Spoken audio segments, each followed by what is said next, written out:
بسم اللہ الرحمن الرحیم۔ شروع اللہ کے نام سے جو بڑا مہربان نہایت رحم کرنے والا ہے۔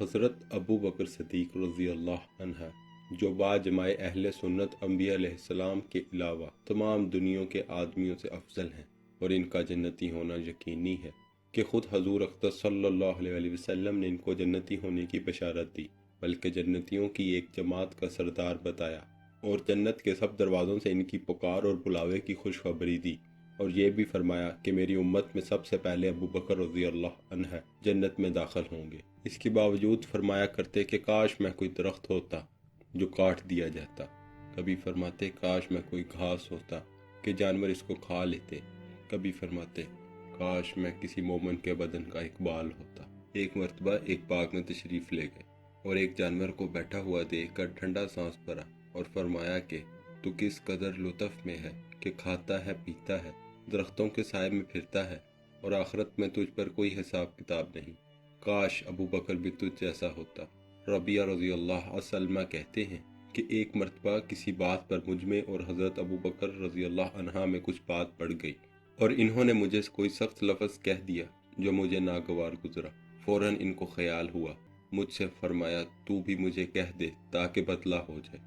میں نے کہنے سے انکار کیا تو انہوں نے فرمایا کہ یا تو کہہ لو ورنہ میں حضور صلی اللہ علیہ وسلم سے جا کر عرض کروں گا۔ میں نے اس پر بھی جوابی لفظ کہنے سے انکار کیا۔ بنو اسلم کے کچھ لوگ آئے اور کہنے لگے کہ یہ بھی اچھی بات ہے کہ خود ہی تو زیادتی کی اور خود ہی الٹی حضور صلی اللہ علیہ وسلم سے شکایت کرے۔ میں نے کہا تم جانتے بھی ہو یہ کون ہے؟ یہ ابو بکر صدیق رضی اللہ ہے۔ اگر یہ خفا ہو گئے تو اللہ کا لاڈلا رسول صلی اللہ علیہ وسلم مجھ سے خفا ہو جائے گا، اور اس کی خفگی سے اللہ تعالیٰ شان و ناراض ہو جائیں گے۔ تو ربیہ رضی اللہ کی ہلاکت میں کیا تردد ہے؟ اس کے بعد حضور صلی اللہ علیہ وسلم کی خدمت میں حاضر ہوا اور قصہ عرض کیا۔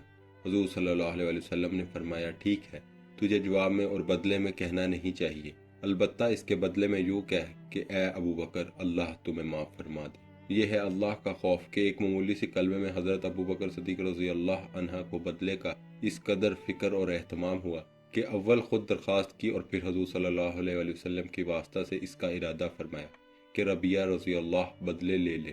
آج ہم سینکڑوں باتیں ایک دوسرے کو کہہ دیتے ہیں، اس کا خیال بھی نہیں ہوتا کہ اس کا آخرت میں بدلہ بھی لیا جائے گا یا حساب کتاب ہوگا۔ ایسی ویڈیوز دیکھنے کے لیے ہمارے چینل کو سبسکرائب کریں اور بیل آئیکن کو پریس کریں تاکہ ہر نئی ویڈیو کا نوٹیفیکیشن آپ کو مل سکے، جس سے ہم اپنی زندگی اور آخرت کو بہتر بنا سکتے ہیں۔